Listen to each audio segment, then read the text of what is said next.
It's the next level.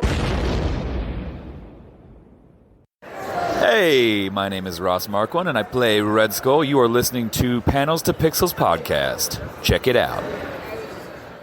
I'm sorry, too. I'm sorry I'm so weak. No, you're not. Look at you. You're a survivor. Yeah. I'm so sick of it. What are you talking about? He said he could send me home, Jesse. But you were strong. You turned him down. You turned him down. I said no. Over and over, I said no. Until I said yes.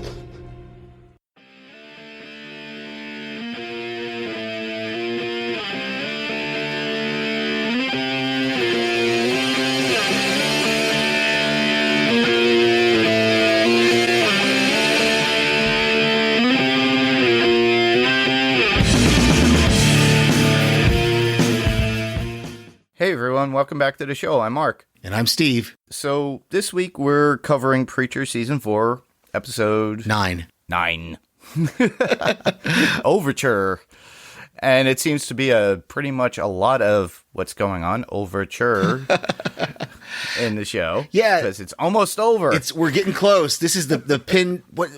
I don't even understand that word. The penultimate episode? I don't know. Is it Greek, Latin? I don't know. Dutch? I don't know what it is. It doesn't matter. But here we are. We are in the second to the last episode of the series Preacher Overture. It is Jess, Tulip, and Cassidy. They're getting ready to assault Masada. All these acts for Apocalypse 2020 review are setting up. We see the saxophone guy. And as I watched this today, again, I really thought they were trying to go for what looked like a one continuous shot. They were trying to do like an Orson Welles, Alfred Hitchcock kind of one continuous shot kind of thing. But you can definitely see the edits where it's been cut. All these acts are getting ready. Like I said, Jesse, Tulip, and Cassidy are getting ready to assault Masada, to rescue Humperdoo. God, as they get in there, God is able to separate them from each other. He starts to torture Cassidy and Tulip. Tulip and Jesse get trapped in an elevator first, and then they separate out. And so now God has all three of them in separate places, and he's kind of torturing them in different ways. We get this, I even hate to bring it up, but there's this bizarre sexual tryst between Star and Featherstone that... Featherdom? Yeah, Flufferman. We get to see Eugene again, which is kind of cool, and we get to see his fate. And I don't know, maybe this is the end of his story, maybe it's not. We'll see. Finally, we get this confrontation between Tulip and God, which I think we're going to get into in our top fives. We get to see a little bit of a confrontation between Hitler and Jesus, and everything is really just setting us up for the final episode. It's getting everybody in line. Just like all these acts are warming up, all of our main characters are getting ready to do something big in the next episode. And at the very end, the saint reappears, and we have this cliffhanger of an ending that even as I watched it today, I was just like, what's going to happen? What's next on this? Yeah, exactly. It's like, how dare they? Yeah, exactly. Just make it a full movie.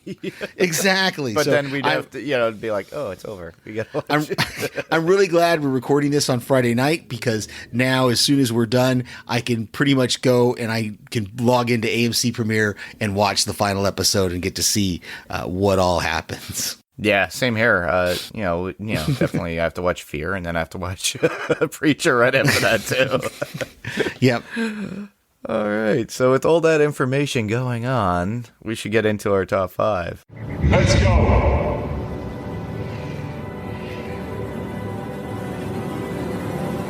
Now you don't show. Come on! Yeah, why don't you start? Sure. My number five would be, I loved when Hairstar announces the apocalypse, but within his description, he describes Jesse Desperado as a desperado, Tulip as a feminist, and Cassidy as a degenerate. And it's pretty funny how you see their faces as he's saying this, as like almost like a comic panel. But it just like, okay, these are the faces of those three. All three that will take down the Grail and God, apparently. I just love the look of it, you know? That's so amazing. I'm gonna have to go back and watch that again, because as you're saying that, I remember now, as he's saying it, we do get these quick flashes between the three of them, and that's so cool that you're right. They do kind of fit into those three categories that he lays out there in his description of the apocalypse. I hadn't even caught in on that. That's a good catch, it was fun to watch. I was like, it was something out of a comic too, if you think about it, with the panel, the way it comes up. You could actually see the speaker bubble or something as he's saying it, you know, as a descriptive form. Yeah. You know? Very, very cool. Well, my number 5 is just the big reveal that Genesis is the child of the angel and the demon that we were introduced to earlier in this season. And I went back and actually looked at our show notes because I wanted to remember which episode it was. And I did speculate this in episode 5 of this season, where I asked that question: do you think Genesis is the progeny of this angel and this demon? And, you know, we do get that confirmation here when the angel kind of puts his hand on, both put their hands on Jesse and go, take care of our child. And I was, as soon as they said that the first time I watched it, I was like, yes, I was correct. So very rarely can I make that. Yeah. So I was really, I also love that as we're hearing the, you know, as Jesse, Cassidy, and Tulip are meeting there in the hotel room, we can hear the angel and the demon still fighting in the background. Yeah. Like you can hear the clanging of the swords. You can hear the shoosh when one of them reappears after being killed. But they have a truce at certain points when they have to talk to them. Yeah, it's like, okay, where all they right, stop. please take care of our child. Yeah, just like in a couple episodes ago, we saw that the bar owner is dragging all the dead bodies out and burning them. You know, that's a lot. Yeah, exactly.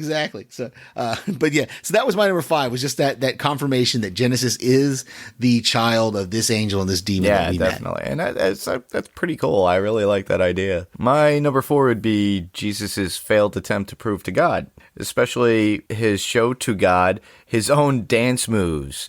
It was a little bit sad there, but I think Jesus is starting to smell the fart in the car at this point when it comes to his dear old dad, you know? Yeah, exactly. And I love that you brought this up, because I had something about it later in my notes, but there's such a child wanting his father's approval there when he comes to that door and he brings the flowers, and he's like, and God won't even open the door, and so he's like shoving the flowers through the slot in the door, and he's like, Dad, look at me. And it's just like the little kid, he's like that 5-year-old 6-year-old kid who's like, look at me, you know, I want to show you something, and you got to look. Are you looking, you know, that whole thing. And then he dances, and God is just like, good, you know. And you could just see he's just so crestfallen that Humperdew has basically replaced him in his father's eyes. And it is a sad state of affairs when we see that. And it makes you think, in the Bible itself, if they would ever put that in there itself, true, because you would think Jesus as being a person himself who is there, you know, even though it's the Bible, but you would think he would do the same because, hey, I'm on approval from my own father who I don't see. But in this case, he sees him, but, you know, God's not a nice person in this form. Yeah. I'm not I know. My number 4 is just Eugene getting released from prison, because and this is so funny. As I watched it the second and the third time, I realized I hadn't really followed the conversation originally, because he when the priest comes and meets him, he says that they're releasing him because they couldn't find any of Preacher Custer in his poop because they thought he had eaten him. And I'm like, really? That was like, so what were they doing? I don't even want to know how they were every day. They were following him when he did his business, and they would collect it up to see if there was any human parts in his poop, you know? And then of course he takes that guitar and he sets up. And I thought at first that he had set up in the middle of the street. And I was like, why are you setting up in the middle of the street? But it does look like, the third time viewing, it does kind of look like he might be on a sidewalk. And so maybe that cab, jumped the curb to hit him and kill him. So he maybe not have been set up in the middle of the street, but it just seemed like a weird place to just set up his guitar. Because, normally you see people in front of like a store or a building or some kind of where they have a background. And he doesn't do that. And of course that leaves him open for the cab hitting him. And I kind of hope we get to see where he went, whether he went to heaven or went to hell, because we know that originally Jesse Custer sent him to hell. And while he was there, I don't remember who it is that tells him that, because of what he did to the girl and because of his life, he would probably have ended up in hell anyway. But I don't know if maybe he's gone through enough. And he already served time in hell too. So right, and he's already served his some time down there. Maybe he's done enough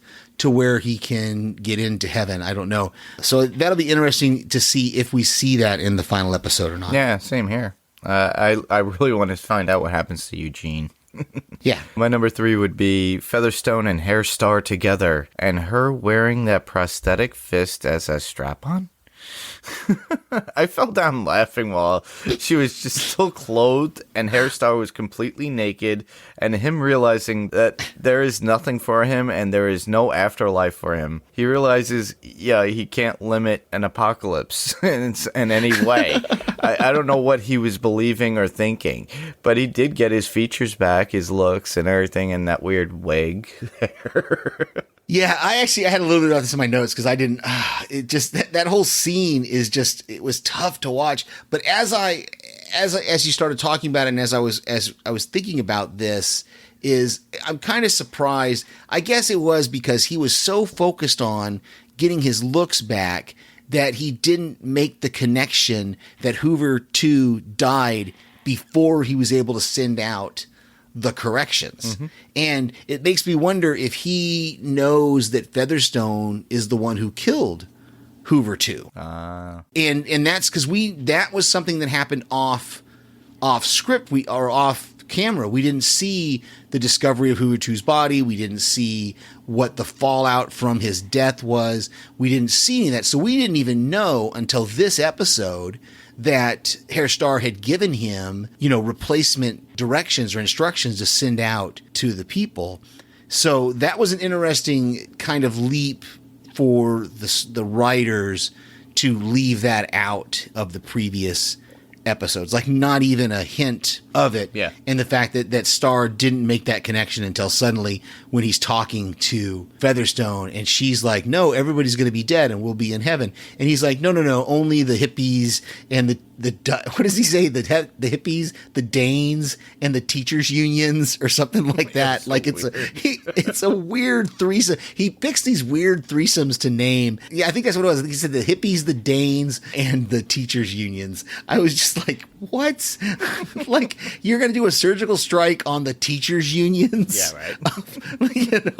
Of nuclear missiles. So that was an interesting thought there, or exchange there, as he suddenly realizes he needs to get these plans out. That brings us to my number 3. Yeah. It's Tulip and God, and I thought this scene was interesting, that he wants to fight her. She's not afraid of him, and then there's this whole thing about where he's like, really, you're not going to fight me. You're not going to punch me. You're not going to do anything. And she's like, no, I'm good. And he says, well, I'm going to give you a minute. See, he says, if you can keep your cool for 60 seconds, then I will end the apocalypse and everything will be fine. But if you can't keep your cool for 60 seconds, then everything's going to go as planned. And of course, when he brings up the baby, because he tells her beforehand, you're going to screw it up. And when he brings up the baby in Dallas, and the fact that he doesn't even remember why he killed her baby, or he let her baby die, that's what sets her off.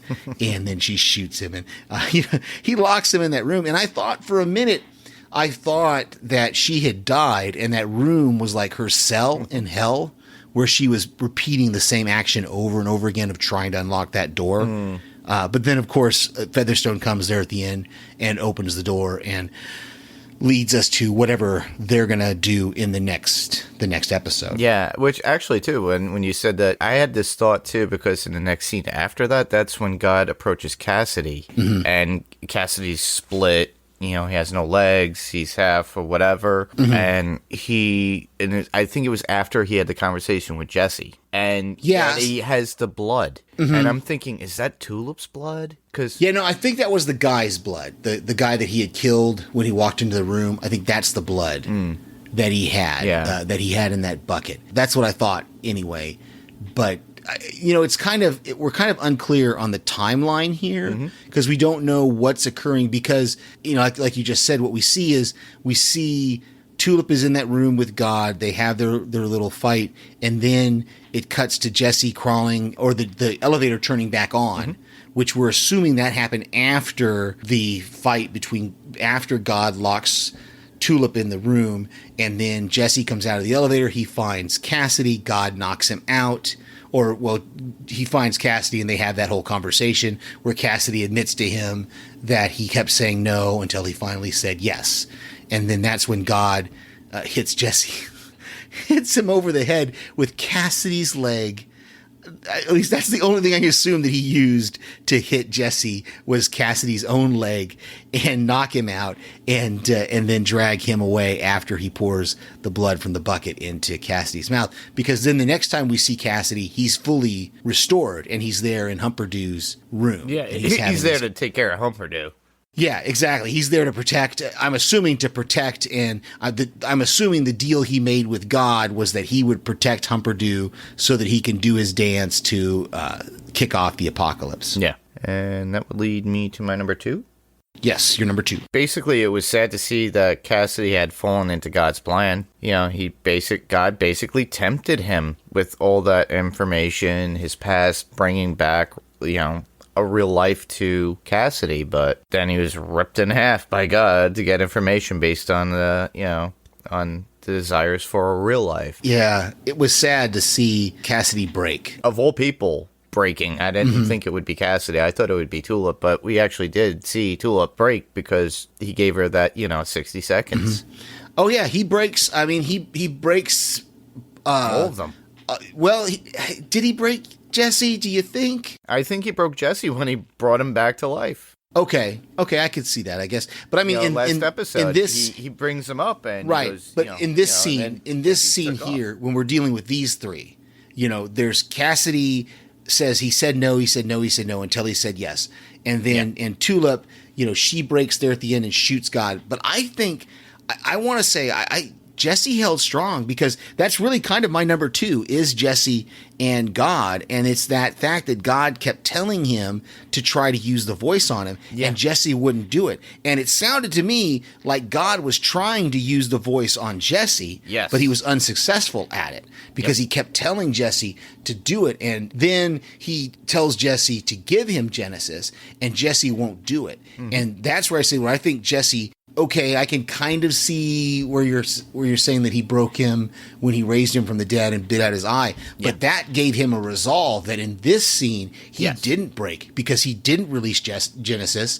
And we don't see that moment and we won't know it in the next episode because the only thing that I think that's got him on the verge of breaking is when he realizes that the saint is not there to kill God, but the saint is there to kill him. Yeah. At the end of the episode. And that there may be a breaking point, but we won't see that but he held on because when he tells God, he says, well, why don't you just take it? And he realizes you can't just take Genesis from me because it's bonded to me. So what are you going to do, God? And that's when the saint comes in. And we know that, and this, I don't want to get ahead of myself. So I can kind of see what you're saying, but I did love though that like I said, my number 2 was that fact that God tried to use the voice on Jesse and it didn't work. Yeah, that I'm thankful for that too.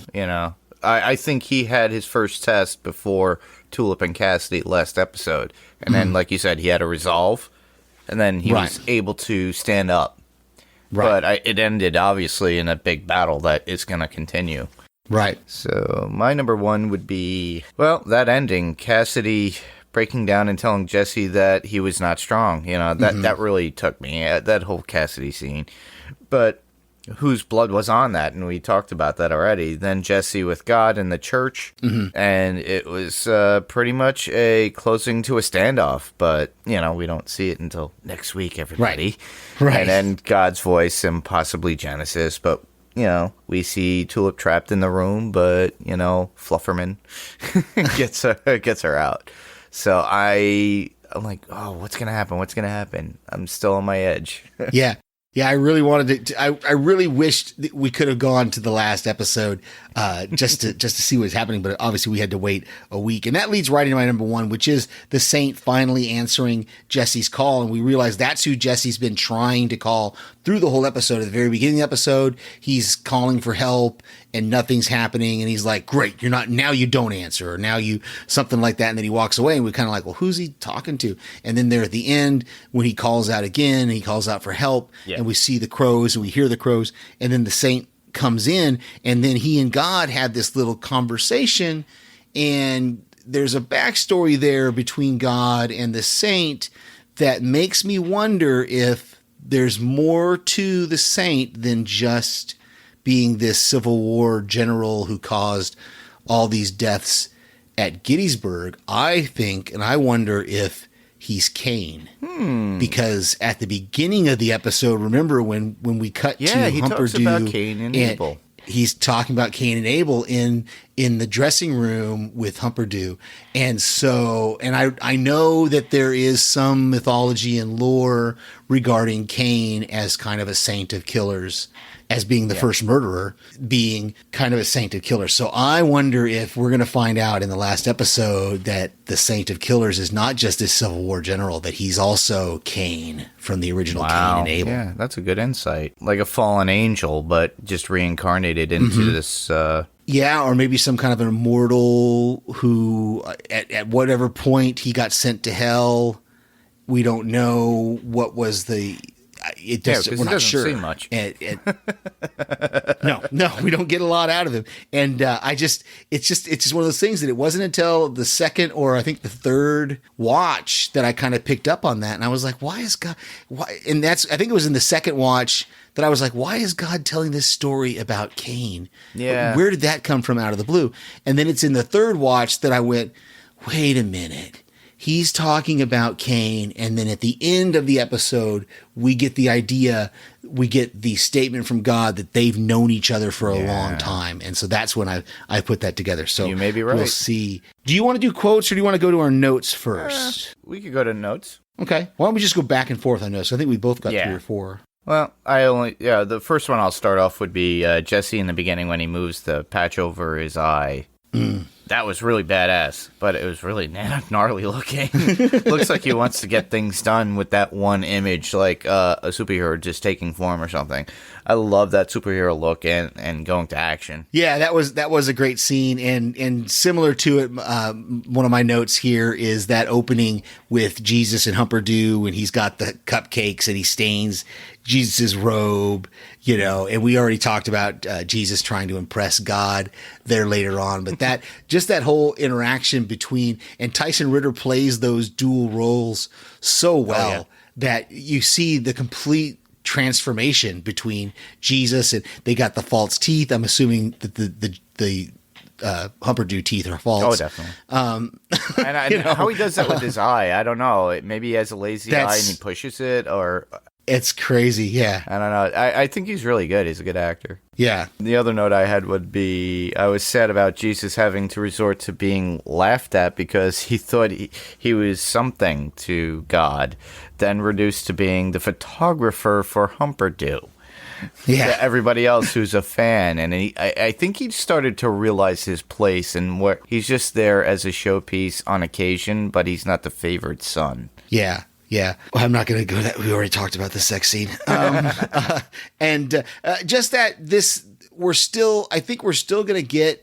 It's about 3 episodes now, 3 or 4 episodes that we've had of this back and forth about Tulip and Cassidy, and now Jesse is included in this group of wanting to either kill Humperdoo or not kill Humperdoo, but they don't want him to dance to start the apocalypse. So I wonder if in this last episode they're going to find a way to get him not to dance, but without killing him. Break his legs. Or maybe something. I'm not sure what they're going to be able to do to make this stop. But that really interested me, that whole back and forth there that we're having these last 4 episodes. Yeah. The other part I liked was I was happy to see Eugene again. So hopeful even in prison. You know, he kept pushing and pushing. He just wants to be a rock star. Yeah. The priest talked to him. What a jackass. Yeah, that priest was a jerk. Yeah, that's just my opinion. But I was just like, why did they keep pooping on this kid? Exactly. He's a good kid deep down, I think. Yeah. And my last little note is just we get this little back and forth between Hitler and Jesus, where Hitler wants to go kill Humperdoo and Jesus doesn't want to let him. And they have this little pushing fight. And so I guess we're going to see the conclusion of that fight in the next episode. Yeah, I wonder if he kills Jesus and then Jesus comes back to life and then... Or maybe Jesus kills him. I don't know. We'll see. It would be funny, too, because if Hitler does kill Humperdoo before he dances, guess what? He saves everybody. Yep, exactly. Well, and that's what he said. I noticed that in this third watch today, that's what he says, because Jesus asks him, why do you care who the Messiah is? And Hitler says, it's not about who, it's about winning. I want to be the one who wins, you know, so... Well, it'd be funny because it'll be man's salvation from God of all people, Hitler. Right, exactly. And you got a last note there? Yeah, well, my last note would be, I guess Tyson Ritter is very talented. Not only does he sing and play bass in All American Rejects, but he does play a really good Jesus. Yep. My niece Madison had to tell me that, you do realize, Uncle Mark, Tyson Ritter is like the lead singer of All American Rejects, right? I'm like, I didn't realize it. I'm not a big, pop rock. Yeah, I had read about it in the trivia a few weeks ago, or one of the earlier seasons, because there's an American Rejects song that's featured in one of the episodes in the earlier seasons. Yeah, and I had read about that he was the lead singer of. I didn't know that he played bass, but that I did see that he was the singer of that band. So yeah, he's very talented. Yeah, very cool. So we got a couple of notes here. I loved when Tulip admits to Jesse about burning the note, and then she says, well, I sort of burned down a church. Well, I ain't proud of it, and she just says that just kind of casually, that she burned the note, and he's like aghast, and then she's like, and I burned down a church. I ain't proud of it. So I just thought that was just a funny scene. I had one. Anything for ratings, and that would be the cop to the detective based on the show that they were watching. And it was like they were just talking about the oncoming apocalypse. And I'm sorry, everybody, I didn't get a chance to stop and look at the highlights and headlines. But I the first thing I thought when I heard the guy say, I was like, oh, wow, that's our society in a nutshell. Exactly. Right now. Exactly. I loved at the beginning when Cassidy says, we're going to go get Humperdoo, destroy the Grail, and maybe save the world from a fiery apocalypse. And just kind of sums up these last few episodes in just one short sentence. I loved that. When I looked at it today, I had to back it up so I could get how the quote went. But I thought it was really great. He's just kind of summing up everything they're going to do. We're going to get Humperdoo, we're going to destroy the Grail, and we're going to save the world. Yeah. Yeah. Well, hopefully they do it, and I want to see it. Yeah. My last quote would be, have you ever seen a passenger elevator when the cable snaps? It looks like chili con carne. And that would be God to Tulip. I just thought about that. I'm like, ew, that's wow. Yeah. I love too, after he says that line and then he tells her to sit down, he's like, well, that was easy to make you sit down. And she's like, you just threatened to pulverize my boyfriend, So the series as a whole, Mark, what do you think? We're getting ready to wrap it up. We're getting towards the end here. What do you think? I'm loving the show, and I keep asking myself, why do I love a show when a priest is out there kicking ass and taking names? It's the wildest thing in the world to actually see. I think I just love it because sometimes you need that kind of fantasy and have that thought in your head. He might not be the perfect priest, but he does want to do some right for a lot of things. The show has, to me, has been really good, and I'm glad to have watched it and got to podcast about it. It's so entertaining, and I'm still sad to see it go away. I just hope they could do something like a spinoff or something just to wrap things up, but I think this is like the ultimate end. We'll see. I mean, I like the fact that I've been with the show since the beginning, since I even heard the premise of it. I wanted to watch this show, and I enjoyed it, and I love the fact when we decided we wanted to podcast about this final season with it. And I think I'm more on board with these shows having an end date, where the showrunners know, okay, this is how long we're going to go, this is where we're going to end it, and they can wrap it up properly. And I really appreciate that, because I think they're going to do a good job of sticking the landing on this. I think they're going to end it right. I just finished watching the series Killjoys, and it gets about a C for its series finale. So I really want this to be an A+ series finale that we're going to watch and that we're going to see, because I really think that would be just the culmination of these 4 seasons. And yeah, I really have enjoyed it, and I'm glad they're going to get to wrap it up. And I can't wait to watch it again in its entirety in a binge watch. Yeah. And we're on to comic talk. Well, one thing I like, The Walking Dead, The Alien, will now be available for purchase.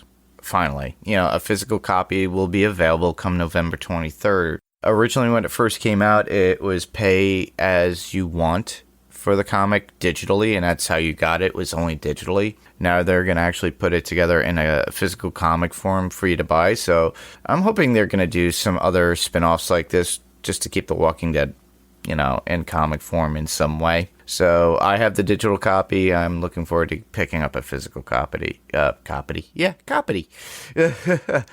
But that's live podcasting for you people. But yeah, I prefer the real thing in my hands. I hope you guys pick it up too. I thought it was a very interesting read. It was a one-off, and it was based upon Rick Grimes's brother out in Barcelona. Oh, that's cool. It's not long. It's pretty short, but I recommend it. We got some great Spider-Man news today. Spider-Man back in the MCU. So Marvel, Disney, and Sony finally came to some sort of an agreement. They went back to the table, resolved a few things.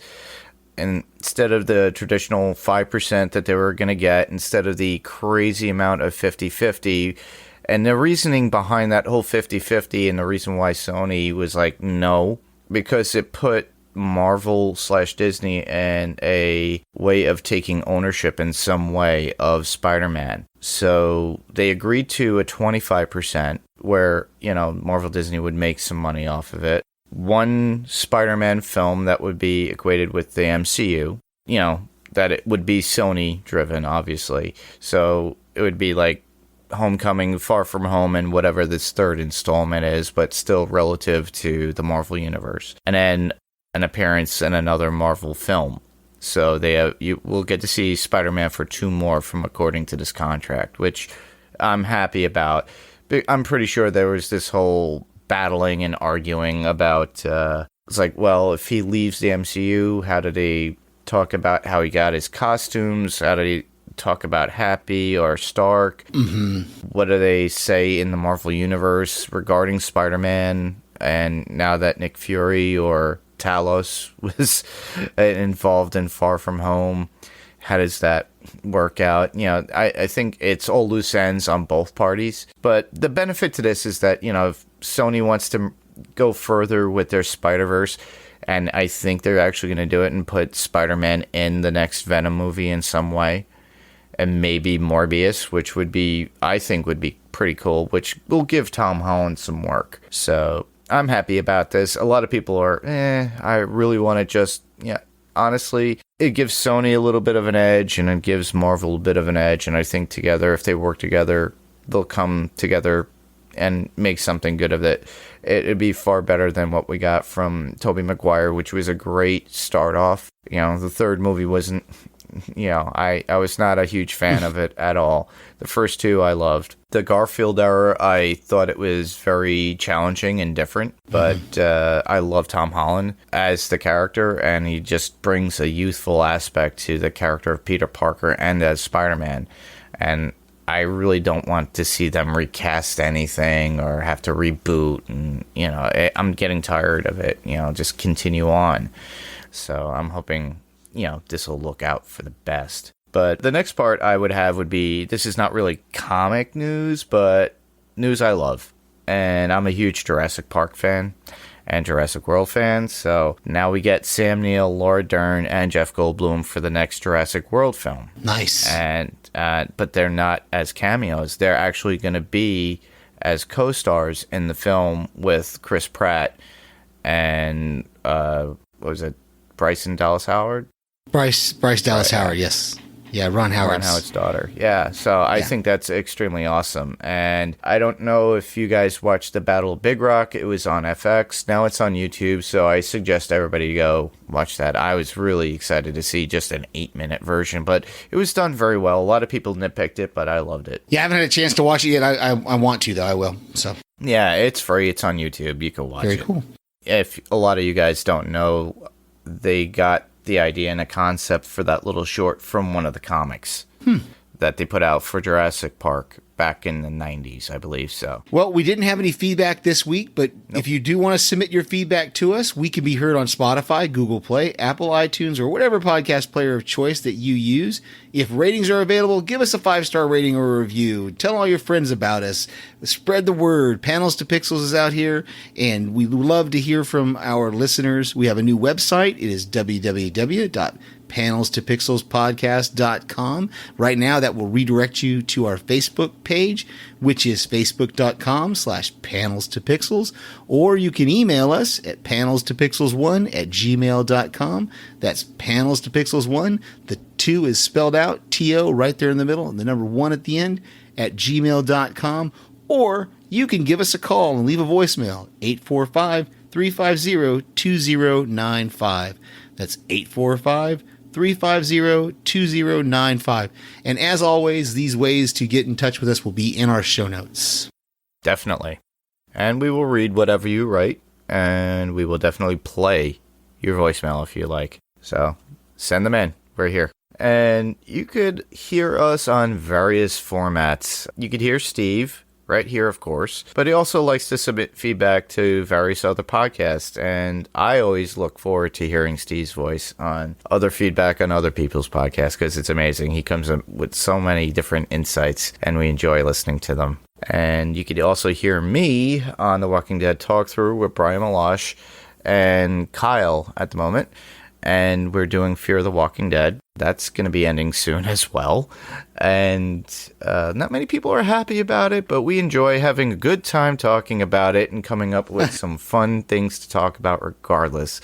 A lot of people are not liking the show this season, but Brian, Kyle, and I just are having fun with it. But yeah, we have you guys are great. We have a few weeks away until The Walking Dead comes back. So if you're looking to wait till that, listen. And there's no break, sir. You get no breaks here. You get no breaks. Fear the Walking Dead finishes this Sunday, and Walking Dead picks up next Sunday. Oh, come on. I want a break, man. You get no breaks here, sir. There are no breaks. There are no breaks in the Walking Dead universe. Dude, have you not figured this out? They have got the year wrapped up, I think. Yeah, I know. You can tell how good of a podcast co-host I am. I can't even figure that one out. But yeah. No, you get no break. You get no break. You go straight into they did this Walking last Dead year Prime. too. Mm-hmm. Man, this sucks. We get a couple of weeks before Watchmen comes out. This podcast, we will finish Preacher Up next week with the finale episode, and then I think we're going to have about 2 weeks before Watchmen start up. Yeah, and we'll put in a filler episode by then too, so that way, hopefully, we can get that Crow roundtable out, like we've been talking about. But yeah, if you guys are happy with Fear and you don't want to listen to the podcast, that's great. But listen to us when we come back, and do submit feedback for The Walking Dead when it does come back, because I'm sure there's going to be a lot that me, Brian, and Kyle will be talking about. So, just you can follow us. If you don't know where to follow us on the Walking Dead Talk Through, all you have to do is go to talkthroughmedia.com or go to Apple Podcasts or wherever you get your podcasts. It could be through Stitcher, Google Play. You could easily find us. That's The Walking Dead Talk Through. And that'll encompass both Fear the Walking Dead as well as The Walking Dead. And as far as recommendations, I would recommend a few others that are on the Next Level Podcast Network. Absolutely. We have to go back with Brian and Kristen. Ben and Kristen. And, yep. And we have What Lurks Beneath. Yes, Podcast Zero. Podcast Zero. So I recommend those two. Those I enjoy. So stick to the Next Level Podcast Network. We're always here. We're always putting out a lot of new content. And I believe there's a couple other podcasts that will be coming out in the works that I think Ben's got a couple out. He's got Still Afraid of the Dark. That should be coming out. And I think there's another one in the works as well. So he's a very busy man. And, of course, anything on Podcasting Network, Strange Indeed. I don't know what happened with their episode this week, if it's going to drop tomorrow or what, but Strange Indeed is covering the show Carnival Row on Amazon Prime right now, and you can check it out. That is awesome. So, well, thanks, everybody, for listening. I'm Mark. And I'm Steve. And this was Panels to Pixels. Good night, everybody. Good night.